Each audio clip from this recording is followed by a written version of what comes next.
Salut tout le monde, c'est Alice. Bienvenue dans les matins d'Alice. Pour ce jeudi 24 mai, 25 mai 2023. Alors, il n'y a pas de carte du jour. Écoutez, je ne sais pas, je crois que j'ai terminé la dernière carte en parlant d'astrologie et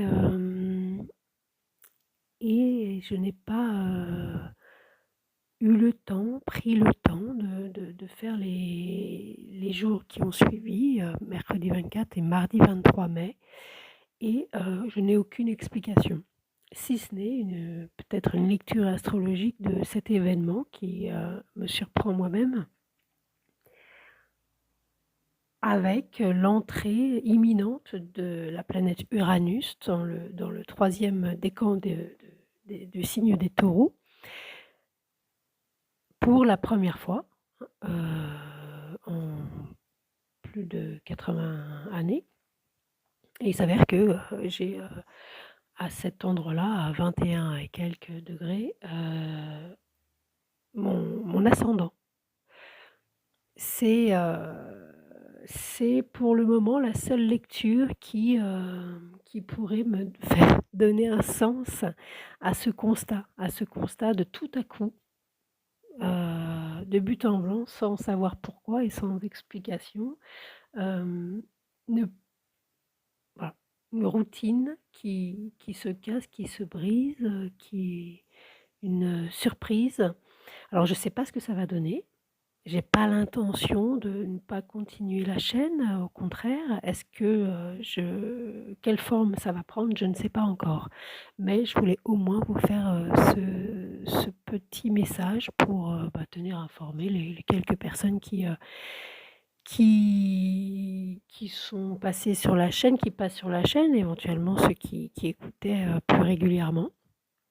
Et puis, je peux pas vous dire actuellement, je peux pas vous dire là, maintenant, tout de suite, est-ce que je vais reprendre les cartes du jour? Est-ce que je vais, faire quelque chose de plus astrologique? Je n'en sais rien du tout. Je vais, laisser,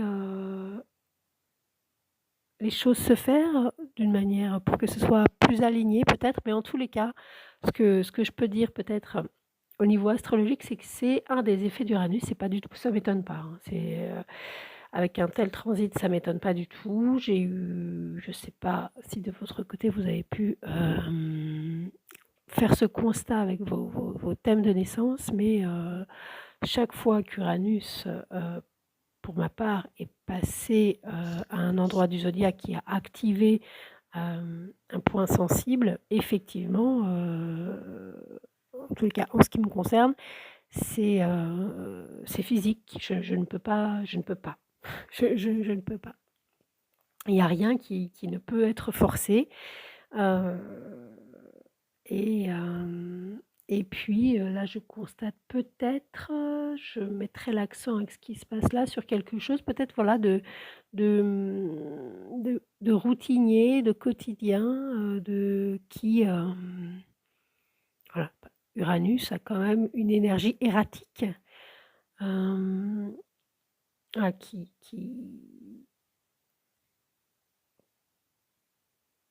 est par définition surprenante, une énergie de surprise et de quelque chose peut-être un peu incessant, si on se réfère éventuellement à une mythologie ouranienne, euh, avec Gaïa et Uranus, où il n'y avait pas véritablement de délimitation, mais en tous les cas, c'était une création perpétuelle de, du ciel et de la terre, de l'alliance du ciel et de la terre, ce qui crée un alignement, hein, ce qui crée les fulgurances et les immédiatetés uraniennes dans le meilleur des cas. Voilà, je ne sais pas du tout ce que ça va donner. Je voulais juste vous faire ce message-là. J'en profite pour donc faire un petit mot à propos des énergies uraniennes. Et puis écoutez, on va voir pour ma part. Je sais que ce sera très exact le 26 juin. Donc on a le temps peut-être d'avoir de nouvelles surprises. Et puis ensuite, de mon côté, Mis à part les rétrogradations un peu l'année prochaine pour, quelques mois, ensuite j'aurai Uranus en maison, hein, pendant plusieurs années. Alors, allez savoir ce que ça va donner pour la chaîne. En même temps, Uranus, c'est une énergie, qui peut être mise en lien, entre autres, avec l'astrologie. Donc, est-ce que ça prendra plus une couleur astrologique? C'est c'est pas impossible. Hem, mais pour le moment, je peux rien dire et ni rien promettre. Je crois pas aux promesses de toute manière. Voilà, sinon toile de fond avec, un grand carré, Jupiter, carré mutuel à Pluton et Mars. Mars qui d'ailleurs au moment où je vous parle, est conjoint à la Lune, donc il y a une activation à ce niveau-là. Hem Et puis, j'ai trouvé, les propos encore une fois de Vanessa Chamonal, je crois, c'est sur la nouvelle lune, ou la pleine lune de début juin. Hem, Encore une fois, elle explique ça de manière très concrète et assez simple et accessible. Ce carré-là de Jupiter, et éventuellement des choses, qui se révèlent, des choses cachées, pas forcément super agréables, qui peuvent se révéler. Maintenant, mais c'est pas quelque chose qui vient d'apparaître, hein. D'ailleurs Uranus non plus, c'est pas quelque chose, même si c'est fulgurant, j'en profite pour, du coup parler un peu d'astro, même si c'est quelque chose de fulgurant et un eureka, mais c'est bien sûr, il y a tout le travail saturnien, capricornien dans voilà, précédent, qui précède, qui ne peut pas être dissocié, qui peut être dissocié de l'énergie d'Uranus uniquement parce que justement Uranus est une énergie, il faut une énergie vraiment très très forte pour se défaire euh, des énergies saturniennes et capricorniennes. Mais c'est un peu comme Dali, je crois, je me demande si c'est pas Dali d'ailleurs qui était Verseau, qui a intégré Dali ou Picasso plutôt. Dali d'ailleurs, je crois qu'il était Taureau. Euh, Voilà, c'est pas en sortant des beaux-arts qu'il a pu faire, son taureau, à 3 lignes. Il sait parfaitement faire, et peindre et dessiner, un taureau.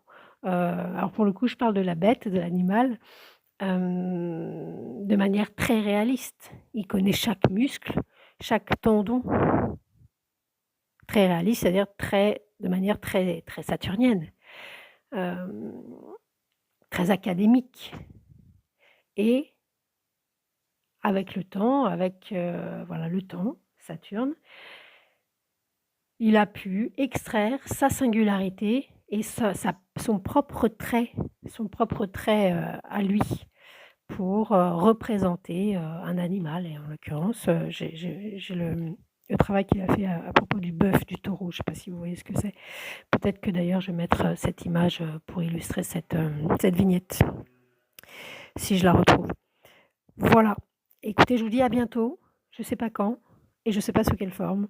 En tous les cas, je vous dis à très vite. Je vous remercie. C'était Alice.